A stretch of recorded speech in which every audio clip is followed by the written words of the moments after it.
tous. À la une de ce journal, le ministre des Enseignements secondaires ordonne la réintégration des 14 élèves exclus au lycée bilingue de Kribi dans la région du Sud après un tournage de vidéos obscènes. La décision de Pauline Alova Nyonga a été rendue ce jour au terme d'un séjour dans la cité balnéaire. Voilà pour le sommaire.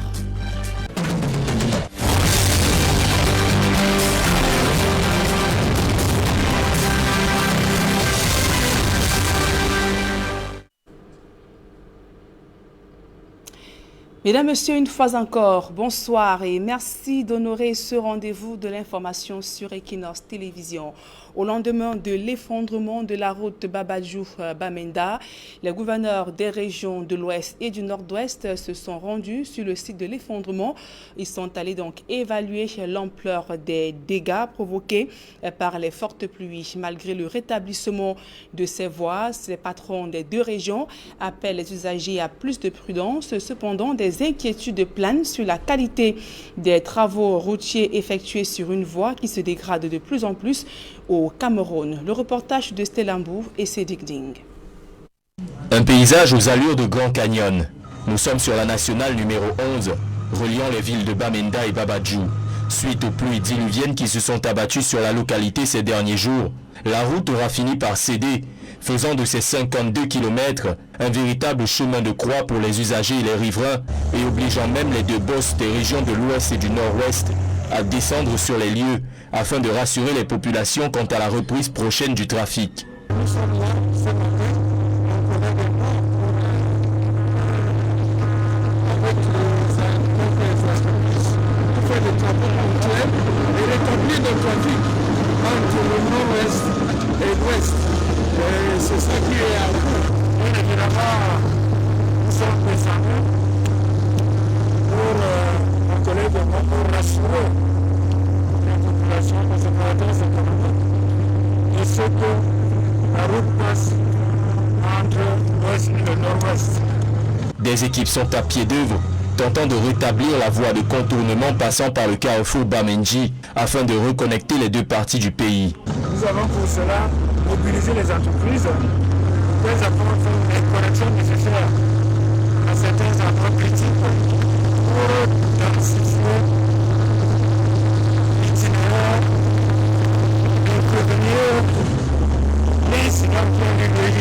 Si les travaux battent leur plein, les gros porteurs sont pour l'instant immobilisés et seuls les petits véhicules sont à même d'emprunter la voie de contournement.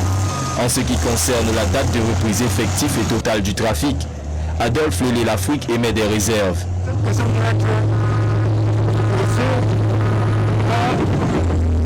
La mission de contrôle et l'ingénieur des marchés, nous sommes venus évaluer la situation sécuritaire autour des travaux. Les questions techniques que vous posez devraient être posées au cours d'une descente que le ministre des Travaux publics se propose de faire sur le terrain. Quoi qu'il en soit, les travaux reprennent à petit trou sur l'axe Bamenda-Babadjou, alors que l'on s'interroge encore sur la qualité de nos axes routiers. Et sur place à Douala, après le mouvement d'humeur des commerçants installés à l'esplanade de la poste de Newbel dans le 2e arrondissement, les tensions demeurent vives. Ces commerçants signent et persistent que les 100 000 francs exigés sont exorbitants. Malgré la réunion de crise, n'a abouti à aucun consensus. D'autres précisions avec Vivien Tonfac. Des commerçants rassemblés à la cour de la sous-préfecture de Douala 2e, ils attendent anxieusement l'issue d'une réunion entre leurs représentants et la mairie de Douala 2e, convoquée par le sous-préfet Didier Bidja, dans l'optique de décrisper l'atmosphère entre ces acteurs divisés au sujet de la réorganisation entamée à l'esplanade de la poste de Newbel, transformée en marché. Mais les échanges à huis clos n'ont pas fait reculer la commune. Les 100 000 francs CFA exigés pour l'occupation d'un mètre carré restent maintenus. Cependant, des clarifications ont été données sur ce que représente cette somme. Rien n'est facile dans la vie. Peut-être ils peuvent dire que c'est trop cher, mais par contre, ces 100 000 francs couvriront cette année de 2021. Donc, c'est-à-dire des impôts et taxes, et aussi les autres taxes. Donc, ces 100 000 francs vont couvrir cette année. Et d'ailleurs, à partir de l'année prochaine, qu'on va revoir ce taux à la baisse. Nonobstant, les commerçants ne sont pas satisfaits. Ils trouvent aberrant que tout le monde, vendeur d'eau fraîche ou de bijoux en or, soit assujetti au même montant. D'autres réunions prévues pour trouver une issue consensuelle n'ont finalement pas eu lieu, en raison, apprend-on, de l'indisponibilité du maire. En attendant, le climat reste tendu entre ces commerçants et la mairie de Douala 2e. Et en éducation, je vous le disais en titre, le ministre des Enseignements secondaires ordonne la réintégration des 14 élèves exclus au lycée bilingue de Kribi dans la région du Sud après un tournage de vidéos obscènes en séjour dans la cité balnéaire. Pauline Nalova Lyonga a donc décidé d'un retour en salle de ces élèves qui avaient été reconnus coupables de comportements déviants au lycée bilingue de Kribi. Au début du mois de mars 2021, une vidéo avait fait le tour de la toile présentant des élèves de ce lycée dans des scènes obscènes.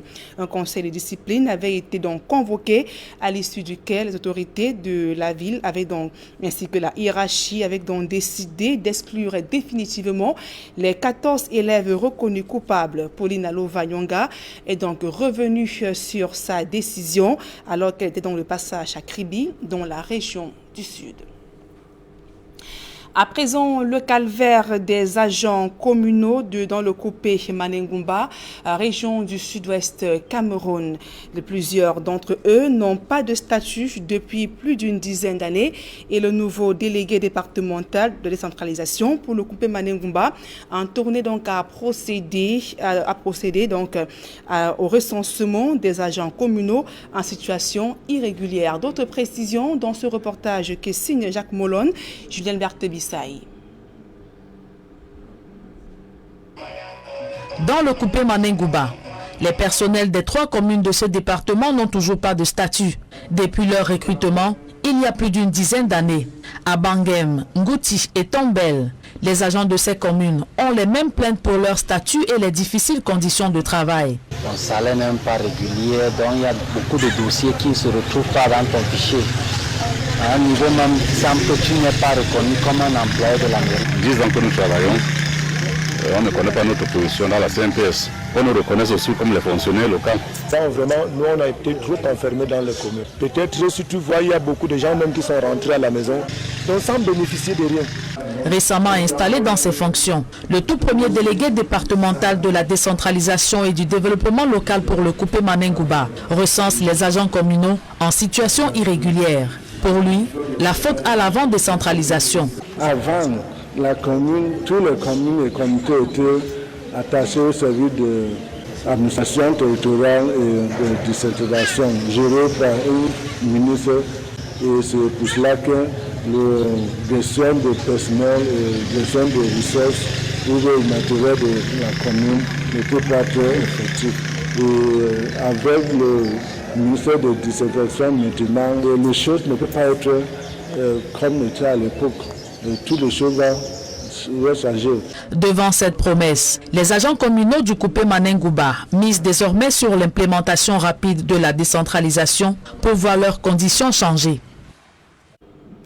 Déboutés lors des récentes régionales pour non-conformité dans la constitution de leur dossier, les chefs traditionnels de la Menois dans la région de l'Ouest Cameroun pourront enfin intégrer le Conseil régional de l'Ouest. Les listes ayant été réhabilitées, ces candidats sont en campagne électorale pour de nouvelles élections prévues le 4 avril prochain. Le reportage de l'Éclair Sakem.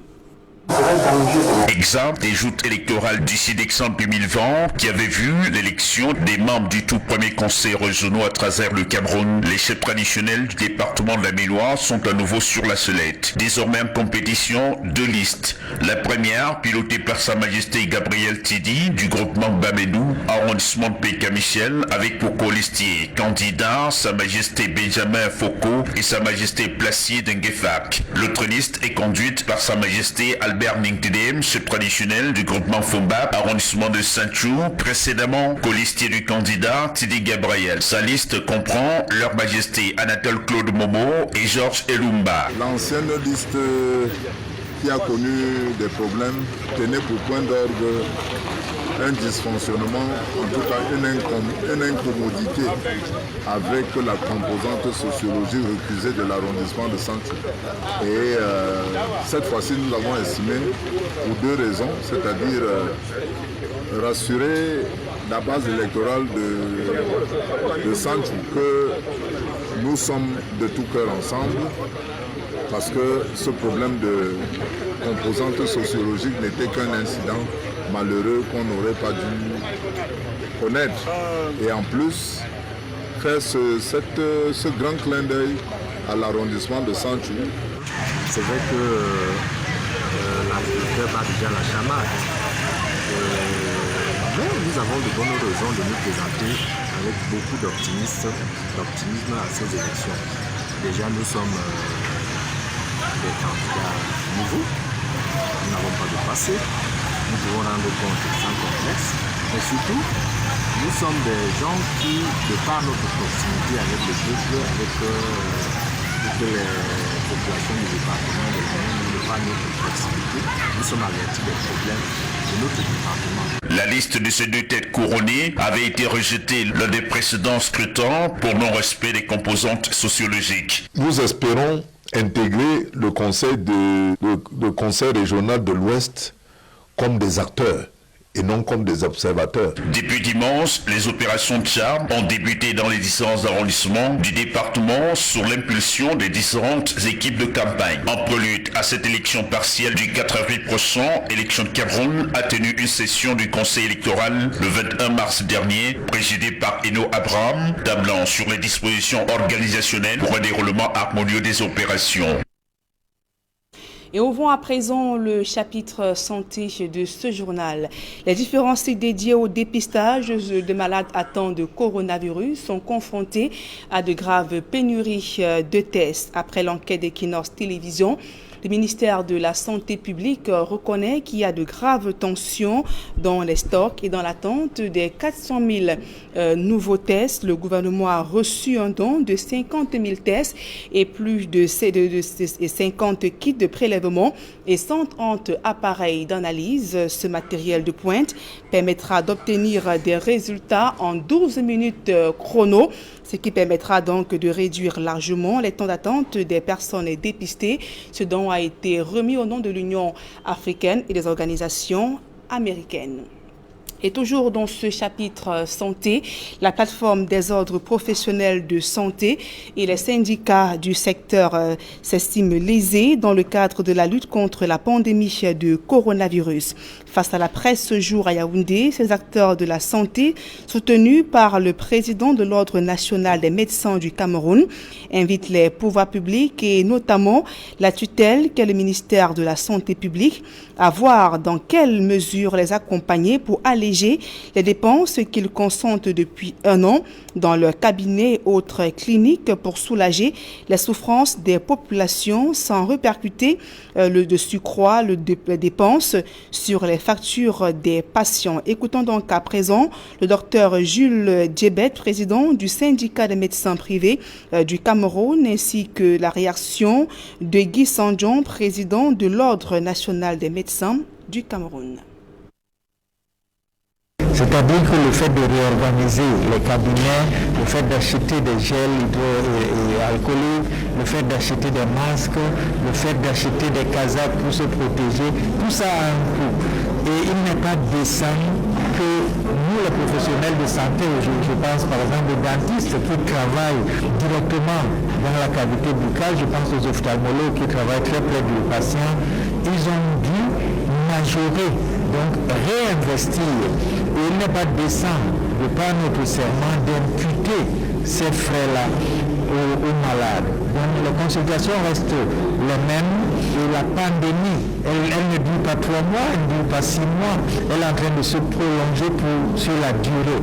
C'est pour ça que nous estimons que nous avons droit à une assistance, à un accompagnement de la part de la tutelle. Étant donné que nous sommes en bon terme avec la tutelle, nous espérons que, comme l'enseignement privé qui est subventionné, il va falloir que nous essayions soit d'organiser des rencontres, soit de se constituer pour pouvoir expliquer notre problème au gouvernement, aux personnes qui s'occupent de la gestion du pays, pour dire que nous sommes volontaires pour faire face, nous sommes volontaires pour participer à la riposte, mais il arrive des moments où nous n'arrivons plus.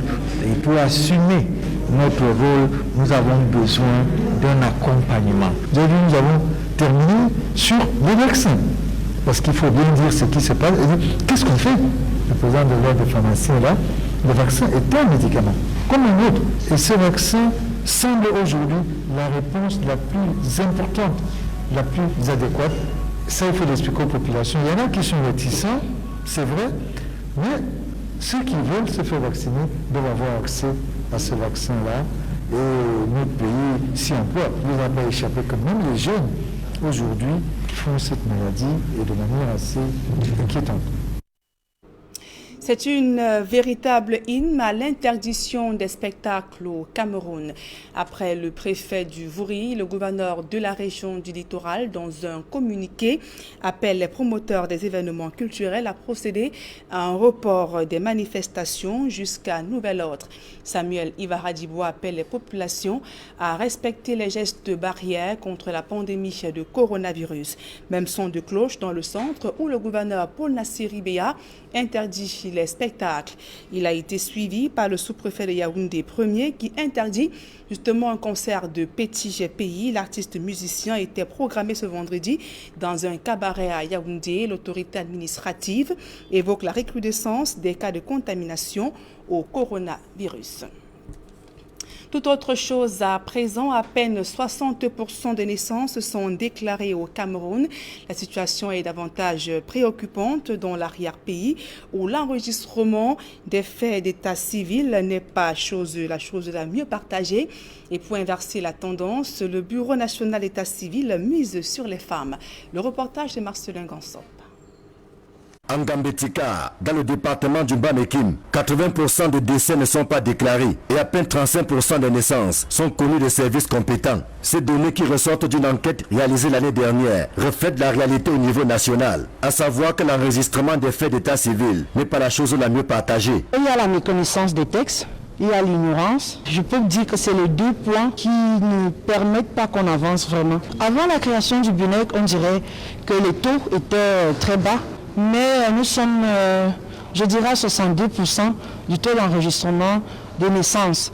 Donc nous travaillons encore avec les acteurs dans le cadre de la sensibilisation, de formation, de l'éducation, pour que chacun s'approprie déjà son rôle et qu'il sache l'importance qu'il y a à dresser l'acte à un enfant. La femme est au cœur de ce processus, d'abord parce que c'est elle qui donne la vie, mais aussi parce qu'elle a la capacité de faire bouger les lignes. Il y a lieu de souligner le rôle majeur de la femme, notamment dans la déclaration des faits d'état civil. En effet, la femme se situe à l'origine de la vie et se trouve être actrice dans la survenance des faits d'état civil. On peut noter les naissances, les mariages et les décès comme faits d'état civil. C'est tout le sens de cette sensibilisation que conduit le projet d'amélioration du système d'état civil au Cameroun pour une citoyenneté active, avec l'appui de la GIZ. Nous demandons donc à toutes les femmes, quel que soit leur rang social, de déjà sensibiliser celles qui ne connaissent pas l'importance, l'acte de naissance, et autour d'elles, essayer d'éduquer dans leur famille, dans leur voisinage. Maintenant, on demande à la femme d'être le leader de cette sensibilisation, de prendre les devants, de ne plus attendre que ce soit l'homme qui aille déclarer la naissance. Les conséquences sont dramatiques, qu'il s'agisse du défaut d'acte de naissance, de mariage ou de décès. Et parce que l'acte de naissance est primordial pour tout enfant, il est important que les déclarations de naissance soient automatiques et respectent la législation en la matière. Si les efforts sont faits dans ce sens, ils demeurent insuffisants si l'on s'en tient aux données publiées par le Bureau national de l'état civil. Et dans ce journal, nous retournons sur les campus scolaires à Yaoundé 2e. Le sous-préfet demande aux élèves du lycée technique de tourner le dos au comportement déviant ainsi qu'à la délinquance. Mamadi Maramat procédant dans ce jour à l'ouverture des journées portes ouvertes qui ont donc permis aux apprenants d'exposer leur savoir-faire. Une fois de plus, Marcelin Gansop. Petite immersion au département de génie électrique du lycée technique de Yaoundé 2. De jeunes apprenants sont à pied d'œuvre. Certaines de leurs réalisations captent l'attention. Ça est une production d'énergie électrique naturelle. À partir de quoi? À partir des pommes de terre. Comment ça se passe? Nous avons des conducteurs là qui font circuler les électrons pour alimenter une lampe témoin.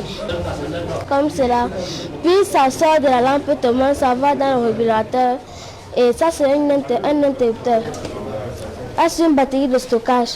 Du genre que ceci, dès que ça finit de charger, ça s'arrête.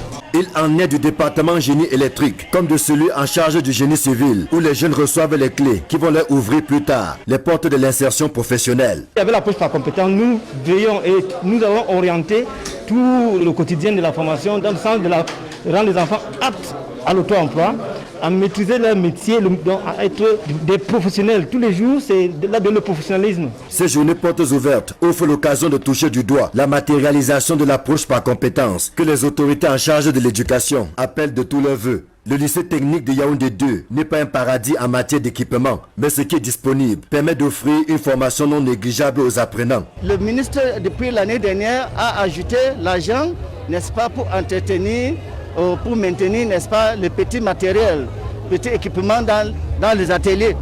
Ça nous permet d'arranger tous les équipements qui sont abîmés et puis pour, n'est-ce pas, mettre à un bon niveau nos élèves qui sont les apprenants. Par exemple, la maçonnerie, ce sont nos élèves qui ont rétrocédé de 2 salles de classe que vous allez voir là derrière. Ça vous dit beaucoup de choses qu'il y a le savoir-faire ici. Le sous-préfet de Yaoundé 2 est émerveillé à la découverte de ce dont les apprenants d'ici sont capables, loin de la dépravation des mœurs et autres actes de délinquance vécus ailleurs. Je magnifie le talent de nos enfants qui sont encadrés ici et qui nous ont fait la preuve de ce qu'ils ont véritablement maîtrisé, avant même de sortir, tout ce qui leur a été dispensé ici. Nous sommes bien au courant de ce qu'il règne une discipline exemplaire ici, des élèves bien encadrés et qui ne versent pas ni dans les comprimés non autorisés, ni dans les stupéfiants et autres drogues qui rôdent autour des établissements scolaires. Dans ce sillage, les élèves qui se sont bien comportés ont reçu des encouragements, pendant que ceux qui semblent s'égarer se sont vus servir un carton jaune en guise d'avertissement. En économie, dans un contexte marqué par la compétitivité économique internationale, les produits agricoles camerounais pourront cependant être exportés sur le marché anglais. La culture du poivre blanc et le cacao fait l'objet d'un intérêt particulier pour la Grande-Bretagne. Le ministre britannique des Affaires africaines l'a fait savoir, hier au cours de la visite au Grand Mall, à Douala. Il révèle que les acteurs locaux de cette filière agricole bénéficieront des formations axées sur les techniques de production, de marketing ainsi que de branding. Ce projet s'inscrit dans un programme de soutien à l'économie camerounaise grâce à un financement britannique évalué à plus d'1 milliard de francs CFA. Écoutons donc à présent quelques explications de Elan sur le choix des produits agricoles. Il faut savoir par rapport à cette question qu'il y a une étude préalable qui a été faite pour savoir quels pourraient être les produits potentiels du Cameroun qui peuvent faire l'objet d'une attention particulière pour les exportations au Royaume-Uni. Voilà, donc plusieurs produits ont été identifiés, mais le cacao a la particularité que le Cameroun est le 4e producteur mondial de cacao. Et le Cameroun a, quand on parle de cacao ici, il faut entendre par là le cacao et ses produits dérivés, donc le beurre de cacao, la pâte, la poudre et puis d'autres produits dérivés. Donc le Cameroun a donc encore un potentiel inexploité de production et de transformation et même de commercialisation de cacao qui n'est pas encore atteint. Donc, et concernant le marché britannique, le cacao du Cameroun n'est pas directement exporté vers le Royaume-Uni. C'est dans ce sens-là que les deux gouvernements se sont décidés de densifier leurs relations économiques et commerciales, qui sont de favoriser un accès préférentiel du cacao et du poivre de Penja sur le marché britannique. Quant au poivre de Penja, le poivre de Penja bénéficie aujourd'hui d'une indication géographique protégée. Donc, c'est un label qui le reconnaît dans 17 pays en Afrique. Et il y a aussi une démarche qui est entreprise pour faire reconnaître cette identification géographique sur le marché européen. Donc c'est ça l'objectif du programme de partenariat commercial avec le Royaume-Uni. Mesdames et messieurs, c'est la fin de ce journal. Merci pour votre aimable attention. Retrouvez sur le plateau d'Equinox Soir Serge Alain Otto et ses invités pour le débrief du journal. Et Serge Alain, vous revenez sur l'interdiction des spectacles dans les régions du centre et du littoral. Voilà, justement, Nadine Yambo, on va dire comme ça, 3 semaines après la sortie du Premier ministre chef du gouvernement qui venait réaffirmer, réactiver les mesures prises le 17 mars 2020, entre autres l'interdiction de tout regroupement de plus de 50 personnes. Il a fallu donc attendre 21 jours pour que cette décision du Premier ministre soit implémentée. Voilà, c'est donc l'essentiel Equinox Soir, deuxième partie. Bonne soirée à vous Nadine. Bonne soirée à vous Serge Alain. Bon week-end à vous également. Bon week-end. Rendez-vous à très bientôt Nadine Yambo. Très bien Serge Alain. Madame, Monsieur, dans un instant la suite, Equinox Soir.